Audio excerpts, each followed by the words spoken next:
When I looked at the different workshops that we were doing today, I felt that a lot of them were right on the money for current issues. What are the things that you remember from school? The pain of PE lessons if you weren't naturally sportive. Yes. And the sick note, and you got to run in your underwear and all that. Yeah. Grumpy Latin teacher. Grumpy Latin teacher. Yeah. Can you characterise him for me? It's a her. Oh, her. Sorry. And short, bitter. It's really coming out now, isn't it? You've hit a vein there, actually. Yeah. So you remember the shortness and the bitterness? I do. Any Latin at all? Hardly any. All right, okay. Whenever I ask this question, it's very interesting. I get very similar answers. What it sort of highlights for me is the distinction between the things we were supposed to remember and the things that we actually remember. The things that were supposed to influence our behaviour and the things which actually influenced our behaviour. And now we have a word for this. We call it the distinction between formal and informal learning. And we know that the vast majority of learning in our own organisations is informal, around 85%, if you can believe any of the research. Nick Shackleton-Jones's session this morning, taking us through some of the ideas that created the architecture for the BBC Academy, I thought was really spectacular. BBC Academy is all about the provision of high quality learning resources for BBC staff, predominantly, although increasingly we have a desire to kind of partner with other broadcasting organisations in the development of shared content. I mean, they've really thought through in enormous detail how to engage people, how to emotionally get them to connect with the material so that they can really change their behaviour and the way they do things after, as a result of a training class. I want to show you something now which will influence your behaviour, which will probably change your behaviour personally, possibly for the rest of your life. Yeah, holy grail of learning and development. So this is a guy, he's drinking a drink called a Flaming B52. Anybody here ever had a Flaming B52? Right. And he spills some of it down himself and he catches fire, and then he catches fire, and then he's breathing fire, like Puff the Magic Dragon. But what's interesting, I think about that, is that if tonight in the bar somebody offers you a Flaming B52, I reckon you'll decline politely. I wanted to get behind our approach to learning, about a different perspective that we're trying to take within the content development team. And it's pretty much summed up by this statement. It's not about getting the information across. It's about making people care enough to change their behaviour.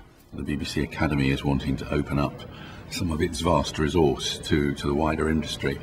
So again, I'm interested to hear how that might work. There are obvious challenges around that. Essentially then what you would get for BBC production would be no different to what the industry would get. This would be the same for everybody. Is it just the industry that would be able to... I think the intent is they would be openly available to the industry. To the public. Although I think I wouldn't anticipate, we don't anticipate very much public necessarily interest or usage. I think probably for academic usage, for colleges, etc. The intent is this is for the industry but openly available, so it's that way around. In terms of your backgrounds, quick hands up, HR professionals in the room? Okay. Just think of the rest of you, consultants, interested parties, off the street, got lost. Just as you go through this, think about the consequences and the uses of LinkedIn for yourself, because the first one there, quite scary thing just said, is that quite a lot of the profiles of companies are created by the employees. Now, as an HR function, who should be taking control of your LinkedIn profile? I think the social networking is quite interesting because there's a real big divide between our sort of senior management as to social networking, whether it's something that we should be really pushing and getting into, or whether it's something that we should actually be avoiding.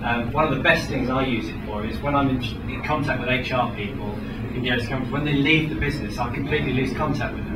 So I'll always ping them on LinkedIn. When they leave, I can follow them and track them, and then I can re-engage with them. Might be terrifying for you HR people out there, but it's great for me to keep follow them as they move into new roles. Bosses are struggling to get on with their Generation Y because they don't get them, they don't fathom it. And likewise, Generation Y comes into the workplace, all boy, all lovely, give them their laptop without the drive that works and no Wi-Fi access and no ability to access Facebook. And immediately they're downhearted, and it just gets worse from there on in, doesn't it? When you've got as little hair as I have, I think you can kind of become a bit removed from it. And you think about it in terms of LinkedIn, or you think about it in terms of some of the more mature streams, and actually kind of understanding what people are up to and how people are using it is really refreshing and gives different insights from what you might see in your day-to-day job. There's a survey by an American institute which says that something like 70% of all Generation Y employees expect contact with their boss once a day. And with remote working, that presents major problems. You know, if you've got people all over the world, what are you going to do? Get on the phone and ring them all every day? Yes.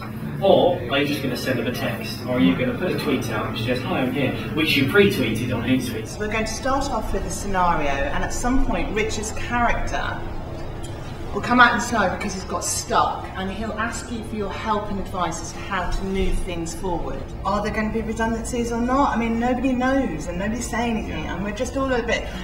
It's difficult to operate in that type of environment. And I know... Alice, yeah. I've got 2 words for you. 2 words. Yes. Think positive, not pay rise. Oh. Okay, let's rerun this again. You tell me, you give me some coaching now, how I can do this meeting better and differently. Well, I think for start, you know, when she comes in, you could set out, ask her about what she's coming to talk about. She's got various concerns, one about pay rise, one about redundancy, one about prospects within the company. I really enjoy having something that you can interact in, and so their type of training is brilliant. And then maybe with her concerns about how she wants to continue her development, you know, throw that back at her in a way as to sort of, well, what things, you know, what are you looking for and what ways do you want to develop? Some technical training that I think that I need to get as well if I'm just going to continue managing the project. There's a course going, I think it's 30th and 14th of December. It is £2,500, but I think it would be great if I did it. Get it. £2,500. It's almost like a Sky Plus for training where you can pause it and then you're able to rewind it and replay it again, but with a better outcome. I mean, I know it's expensive, but I thought the conversation was going so well, you see, that I thought I may as well just mention it. I genuinely think it will help the business. Listen, I think we're going to sort of wind this up. We're getting somewhere on this. I just want to start off by being controversial, because Don's gone, and say I'm a trainer. I've been a trainer for 25 years. In the talk by Julie Wedgwood from the NHS, and the ideas she's come up with, even to just keep people engaged, you know, sending them on treasure hunts, just even playing music in her training sessions to keep things lively, to keep people entertained. How many of you use music in your learning? Brilliant, okay, so I don't need to lecture you on that then. I cannot begin to tell you the fight that I had to make that happen within the NHS. Sometimes the smallest ideas can really help to, you know, increase engagement, increase learning in the, you know, in the workplace. Anything where you kind of get participation, but a lot of people get very intimidated and get very shy. But if it's interactive in a different sense, people remember it. I mean, everybody is reaching for new ways to engage people, new technologies to use, ways to keep it fresh. I'm actually going to take this.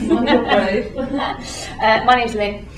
This reminds me of my friend's 40th birthday. Well, I am Marcia, and I have a child to Rui, who's 14. Her name's Rihanna. She's a delight, and she has a French exchange student coming on Wednesday, and I've no idea what I'm going to do with him or what I'm going to feed him.